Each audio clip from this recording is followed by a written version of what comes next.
அப்புறம் ஜோஷன், ஜெர்மனிக்கு எப்போ போற? டிக்கெட்லாம் போட்டியா? விசா ரெடி ஆயிடுச்சா? கம்மிங் வெனஸ்டே தான் போகிறேன் ஐஷாக்கா.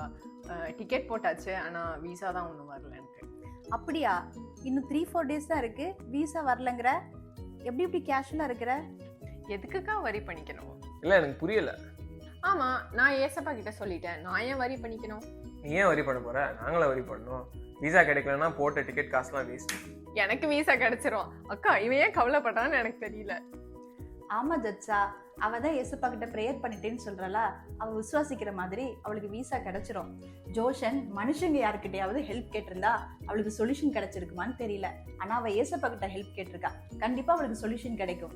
பைபிள்ல சங்கீதம் 55ஆம் அதிகாரம் 22ஆம் வசனத்துல, கர்த்தர் மேல் உன் பாரத்தை வைத்து விடு, அவர் உன்னை ஆதரிப்பார், நீதிமானை ஒருபோதும் தள்ளாட ஒட்டார் என்று எழுதியிருக்கு. லூக்கா 7ஆம் அதிகாரத்துல கூட இப்படி ஒரு இன்சிடென்ட் இருக்கு. ஒரு விடோ இருந்தாங்க, அவங்க மகன் திடீர்னு இறந்துட்டான். அவனை அடக்கம் பண்ணுகிறதற்காக அவங்க எடுத்துக்கொண்டு போயிட்டு இருக்கும்போது ஏசப்பா திடீர்னு எதிரே வரார். ஏசப்பா அந்த விடோ கிட்ட வந்து அழாதன்னு சொல்றாரு. அங்க இருந்த எல்லாருமே ஏற்கனவே அந்த விடோவை பார்த்து அழாதன்னு சொல்லியிருப்பாங்க தான். ஆனா ஏசப்பா அழாதன்னு சொல்றது மட்டும் இல்லாம அங்க கிட்ட வந்து அந்த பாடையை தொட்டு அந்த இறந்த மகனை உயிரோட எழுப்புறார். அந்த விடோவை ஏற்கனவே கன்சல்ட் பண்ண யாராலையும் அவங்களுக்கு வேண்டிய சொல்யூஷனை கொடுக்க முடியல. ஆனா ஏசப்பா அந்த விடோவை கன்சல்ட் பண்ணதும் இல்லாம அவங்க கிட்ட வந்து அவங்களுக்கு வேண்டிய சொல்யூஷனையும் கொடுக்கிறார்.